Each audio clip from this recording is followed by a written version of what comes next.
hi, I'm so glad you're here. I'm really excited for your audit assessment. I think this is going to be really amazing. Hopefully we find a fit.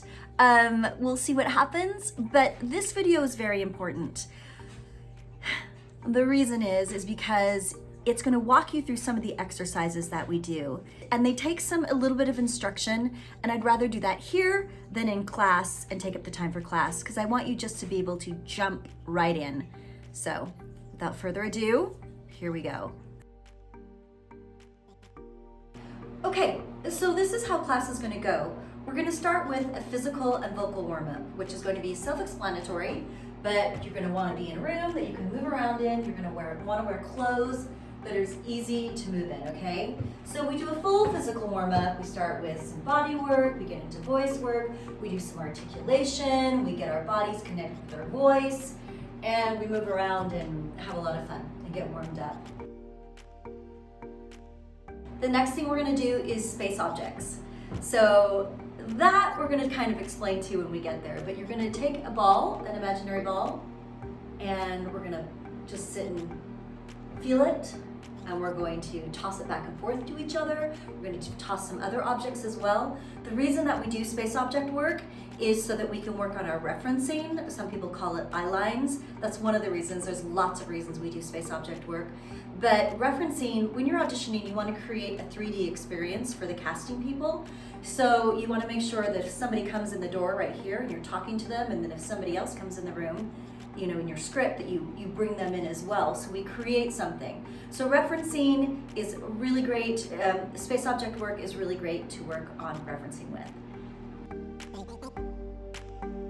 The next thing we're going to do is super cool, and it takes a bit of explanation. This is called effort shape. This is a movement system that helps with character work. We don't do any character work in the beginning levels of Actors in Action, but we do prepare our bodies to start doing that eventually down the road, and we use effort shape to do that. So a little bit about effort shape. This was created by a man named Laban. He was a German guy that was a modern dancer, and he worked with actors. And he noticed that in nature there were 6 different kinds of movement. And he took those six different kinds and combined them into 3s and made 8 different effort shapes. So this part of the orientation, I will need you to get up and actually start moving around. So what we're going to do right here is we're going to explore the 6 different types of movement that Laban was talking about. And then in class, we're going to combine them into the different effort shapes. So let's just start out right now. The first one we're going to do is indirect.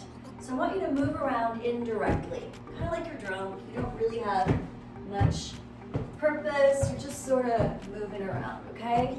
So that's indirect. The next one is opposite of that. It's direct. Now we're going to move directly. We have purpose. We know where we're going to go. Move your arms directly. Move your head, your body. You're moving directly. Great. The next one is heavy or strong.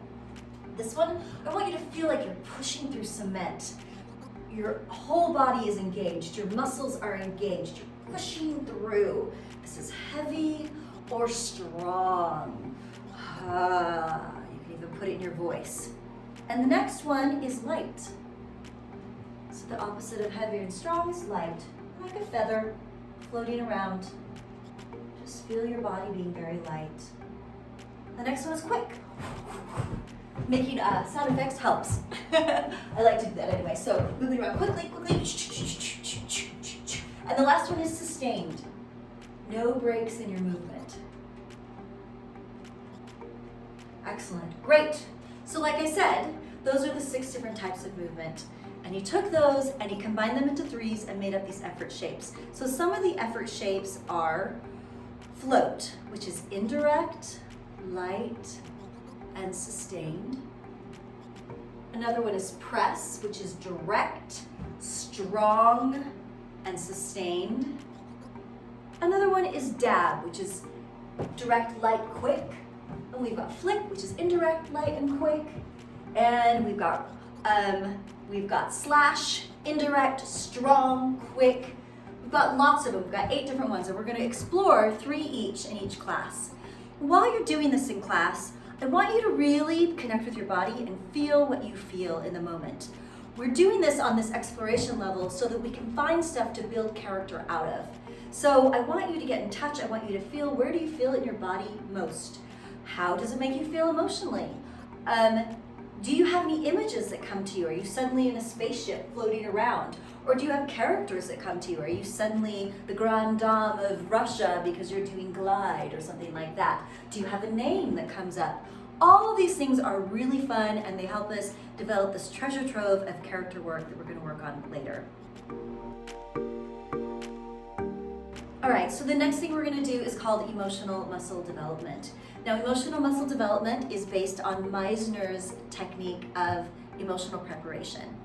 As I said, I've studied with Meisner. I studied Meisner technique for 3 years at Playhouse West, and I learned a lot of great things, and I pulled a lot of great things that I really liked.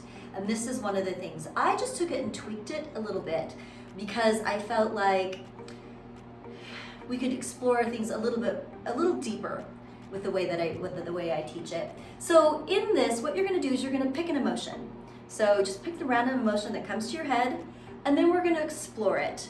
You're going to lay down and get really comfortable. You can sit if you want, but it's really best to lay down the first time you do it, the first while. So find a comfortable spot in the room you're in. If you're in a bedroom, you can lay on the bed. If you're in a room like this, you can just lay on the floor on a mat if you want, or on a towel. Or if you don't have that, you can just sit in a big comfy chair. The idea is to relax. So we're going to relax our bodies. I'm going to play a 7-minute meditation sort of thing with me speaking that's going to walk you through everything. The biggest thing that you want to do is you want to make sure you don't force the emotion. You don't want to force anything. You don't want to make it happen. You want to allow and follow. So say if I picked the emotion sadness, I was going to explore sadness. And I was just laying there and I was letting myself go.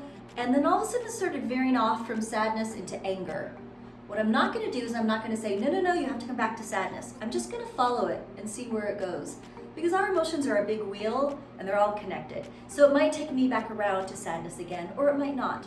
And that's okay. We just want to explore it. We don't want to control it. The next thing we do is Meisner's repetition, and I love teaching this. For this, we're going to have to do it in class, and it's quite intricate, but just know, let me explain to you, first of all, what repetition really is. So repetition is an amazing exercise for acting. It really gets down to the nitty-gritties of acting, which is connecting with your partner, with another human being, being real, in the moment, and being truthful and honest. Meisner created this so that people could exercise these skills without having to worry about lines. So that's why you just repeat what the other person says. So there's a couple of things I want you to do first. First of all, I want you to look around this room in here, and I want you to count how many shelves there are in this room. Okay, so go ahead and count them. Okay, great. So I have some questions to ask you. They're not how many shelves were there, which there are 3. That's not really what I'm caring about. The thing I'm going to ask you 2 questions. First of all, were you really counting those shelves? Or were you like, oh, there's 3, or whatever? Did you actually count them? 1, 2, 3, in reality? You did, awesome, great. You're well on your way to getting that Oscar. Good job. The second thing is, I want to ask you, did you count them as yourself? Or did you count them as if you were playing a character? So did you count them as if you were Hamlet or Lady M? Or did you do them as yourself? So probably you're gonna say yourself, which hopefully you did, because that's another thing that we're really working on with acting in this technique, and that Meisner really taught. So repetition is getting you to do things from yourself and really doing them, which is what acting's about.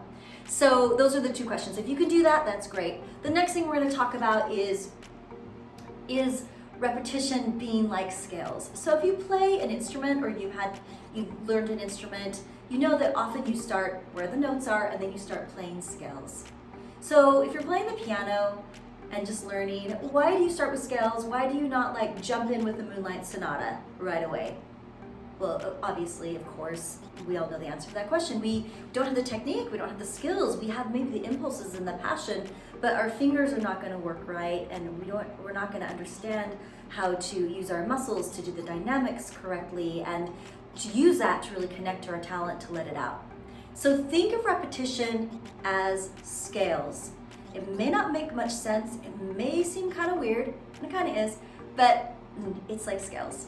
It's not going to make sense except for on a deep, deep level and eventually. So when we get to class, we'll do the first couple of layers of repetition, of which there's a lot and it goes really deep, but we're just going to keep it super simple.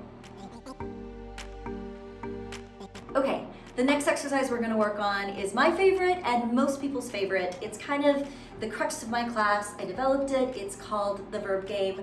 I did not make up plain verbs. That is Stanislavski, and he came up with that. But I developed this game to help people learn how to play verbs, use behaviors really well in acting.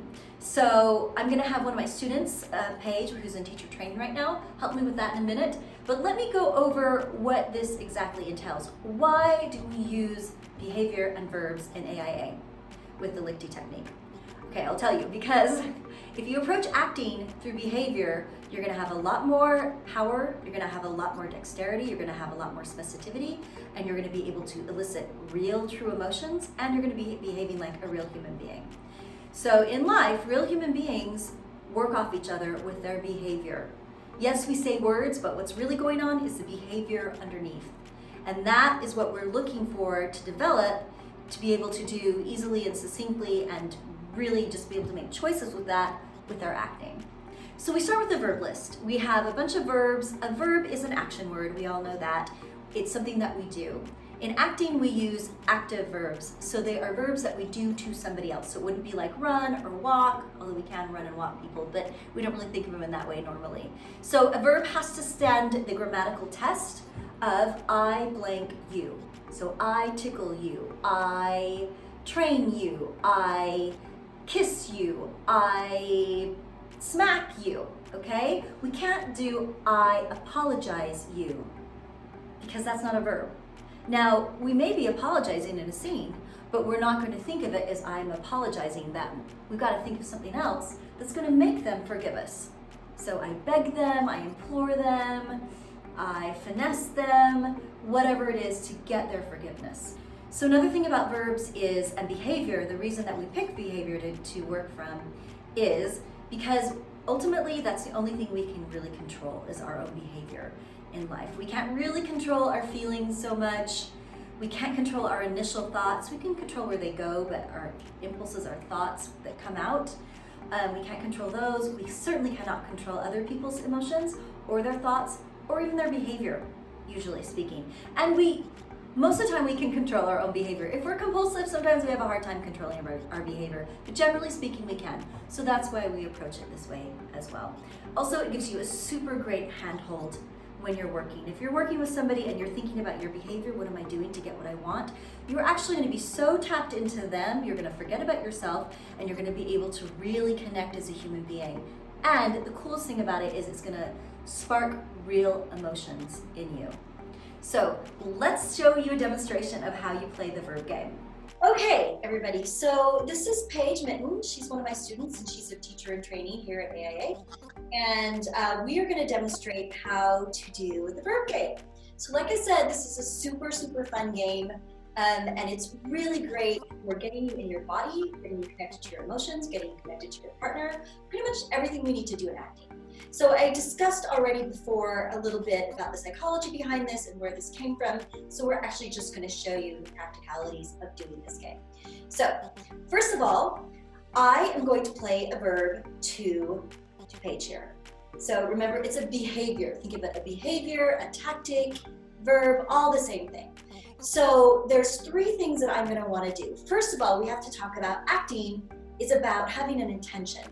If you don't have an intention, if you're not going for what you want, and then we go for that and then there's an obstacle in the way, if we don't do that, we're not doing acting. We're doing something else. We're doing poetry or prose novels or whatever. So there's always an intention with an obstacle in the way. All right, so our intention. So if my intention was to go over and flick Paige's hair, I would go over there and I'd flick her hair. Yay, I did it. I flicked her hair. Yay, that was my intention, that was my goal, and I achieved that objective. So that's great. So that's what we're practicing here. So I like to think of my intention as an invisible string that goes from my head to my partner's head. It's a string of energy that just connects us. So I'm always tapped into them. I'm always aware of what they're doing. I'm always connected to them.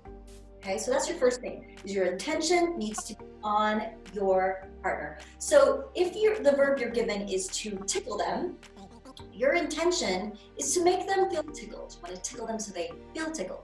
If it's to lead them, you want to make them feel led. If it's to hug them, you want to make them feel hugged, or whatever it is, okay? So that's our intention. The second thing we're going to do, the second thing is we are going to play this verb physically and emotionally at the same time. So let's use to lead. If I'm going to lead Paige, I'm going to do it physically and vocally. And I'm just going to send my energy right through the camera to her on the other side here. And I'm going to lead her. And I'll do it physically. So I'm like, come on, let's go. Right, good. And so see, she's feeling my pull to lead her and she's following, which is great. Now, I don't do it physically where I'm just like, okay, come on, let's go. And I'm not connected. I need to be emotionally connected, emotionally invested in that. Okay, so emotional and physically playing the verb. The third thing is, because my intention is to make her feel led, to affect her, I have to check with her and see if she's feeling led. If not, I have to change my behavior. So I do that right now by looking at her and just seeing. So if I lead her and she doesn't quite feel led, then I'm going to change my behavior a little bit and let her feel led. Okay, but I'm not going to know if I'm affecting her if I'm not checking with her. Now, checking is just another way of saying listening. Active listening, you hear about that all the time in acting. You want to actively listen. You do that by checking in with your partner. Okay, cool. So the next thing we're going to work on is that Paige is going to receive the verb. She's going to be the verb receiver. So there's a couple of things she's going to do. We call it being the seaweed. So we don't want to anticipate what our partner's doing, and we don't want to hesitate with it. Meaning we don't want to help them out, and we don't want to hinder them from it. So Paige is going to be the seaweed. It's like a piece of seaweed in the ocean. You just stand there, and if a current goes by, then you move. And if it doesn't, you just stand there. So if I don't do something that makes her do something, she doesn't have to respond to me. Because if she did, she'd be faking it, and we don't want her to fake it. So if I were to, so I'll show you what that looks like, also helping somebody out. We'll do to lead again. And also, as far as the verb game, the technicalities of it, we're gonna have somebody that's gonna call a verb. They're gonna say to lead. And then you, the verb player, are just gonna say to lead, because it's gonna get it in your body, neurolinguistically, to lead. And then you're gonna pick a line of text, and you're gonna say that line of text as you are playing the verb. So in the booklet that I give out, there's 5 pages of fabulous quotes from Princess Bride and Star Wars and Shakespeare and everything. So you can pick a quote from there or whatever quote you want. It just needs to be about 10 syllables long, and you have to already have it memorized like solid. This is not about improv right now. This is not about coming up with clever things to say. It's just about using words to affect your partner. So generally when we start out, we say to be or not to be. That is a question, because most actors know that. Okay, so Paige is going to lead me. I'm going to show you what you don't want to do. You don't want to help her out. So the caller is going to say to lead, and Paige is going to say to lead. She's going to lead me. To be or not to be. You see how I helped her? I was like, okay, I'm going to go ahead and let her lead me. You don't want to do that. You also don't want to do this. You don't want to resist and be obstinate and not lead. So go ahead, Paige, again, lead me. To lead. To be or not to be? That is the question. You don't want to resist. So you don't want to help out and anticipate, and you don't want to resist. Okay, so let's show you, Paige, what that really looks like. So she's going to lead me, and I'm going to allow her to lead me, but only if I feel moved. Okay, so go ahead, Paige. To lead. To be or not to be? That is the question. Okay, great, awesome. So she actually got me to move. She affected me. I started to feel led. And if you're doing this really right, and if you're putting your energy into your partner, the camera's gonna suck it up, and the whole audience is gonna feel it. You watching this probably can feel the being led thing. So, so that's what we want to do. We want to allow ourselves to just give into it And being the seaweed also does not mean that you're cut off from your feelings. You're not just like, I'm just gonna sort of move, I guess. If you have any impulses that come up, you wanna go with those. You just wanna make sure they are sparked from your partner. So we're gonna just show you a couple more verbs just so you can see what this looks like. So Paige, let's see, I'm going to tickle you, okay? So the caller says to tickle. I say to tickle. And I say to be or not to be. That is the question. Did you feel tickled? Yes. Okay, cool. Great. You guys probably felt tickled too, hopefully, if the energy was strong enough. That's what we want. That's kind of the magic of it. Okay, Paige, I want you to poke me. To poke. To be or not to be. That is the question. Okay, great, excellent, good. Okay, so you see how that is. We also start out with verbs, super simple, very physical, very literal verbs. We have to start big with this, and it's gonna look big, and it's gonna look abstract and crazy, but we have to start that way so that we can get it in our bodies, learn how to play our verbs at will, and then subtle them up and make them amazing and nuanced and fantastic and so powerful. So that's the verb game. Thank you so much, Paige, for helping. Yes. High five.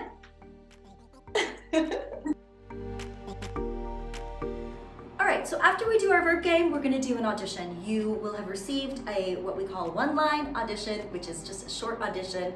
For that, you're going to be brought into the room on screen. I'll just bring you in, and either I will read with you or one of my assistants so that I can better watch you and give you better feedback. You'll be asked to slate your first and last name. If for those of you who don't know what slating is, it just means you look in the camera and you say your name warmly. Hi, I'm Julianne Lichty, because you want them to love you and think you're fabulous. And then you go ahead and you look slightly to the left or to the right of the lens and you read with the reader. Unless you are asked directly to look in the lens, which happens sometimes for commercial auditions. So for your audition, you're gonna audition, we're all gonna watch it, and then I take you out of the room, and then I put you back in gallery view, and we just talk about, give you feedback about what we're looking for. Right now, we're really looking for to help you get off book, to help you make some nice choices, and to let it be real. That's what we're doing. So the audition is great because it actually forces you to audition every single week, which will help you so much when you get into the actual audition room. Even though it's online, it's gonna really help you. The next thing that we're gonna do is also something that's kind of signature to my class. I don't know a lot of other acting trainers that actually teach you how to specifically break down a scene. Some do, but my technique is really succinct, and I spent 10 years figuring out how to do it on my own. It's not gonna take you that long because you're gonna have me to be your Sherpa and help you. So we will have done a lot by this point in class. And the last thing that we do is we take the scene that we broke down last week and we've worked on it all week, and now we're gonna perform it. So what I really like to do with that is I like to do 3 different takes. The first one is what I call the big trick. So in the booklet, there is a section called Acting Process Defined, and it's gonna go over all of the acting process, the Lichty technique, and how to do this succinctly. So it gets to a point where it talks about the big trick.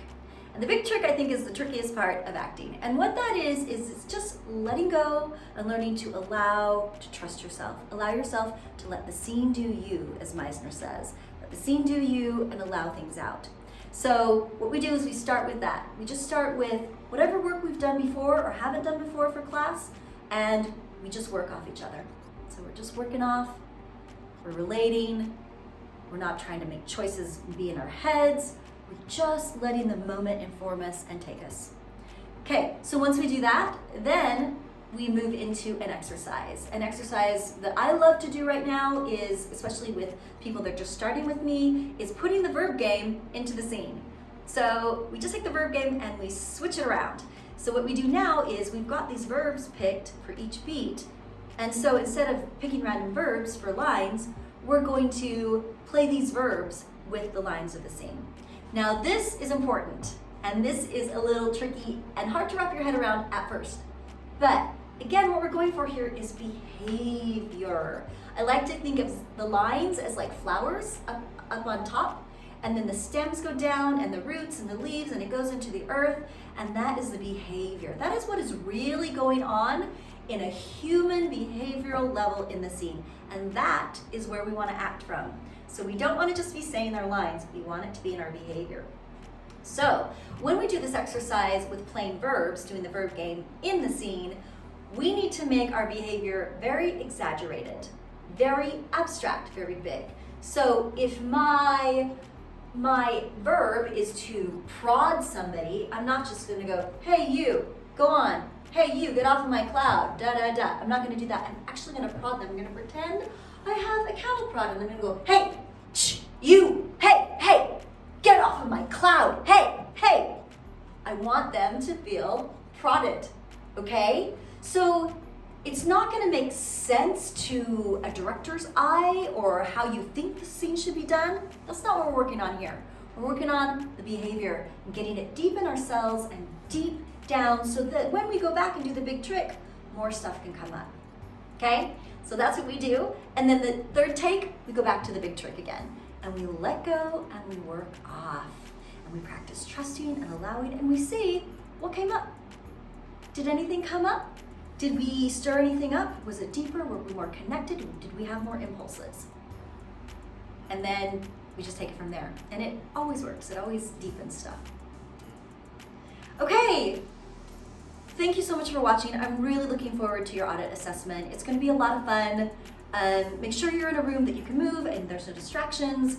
And just get ready to have a blast. Get ready to get a little wacky. Get ready to be in touch with your emotions and your body and your voice, and to meet some really wonderful people.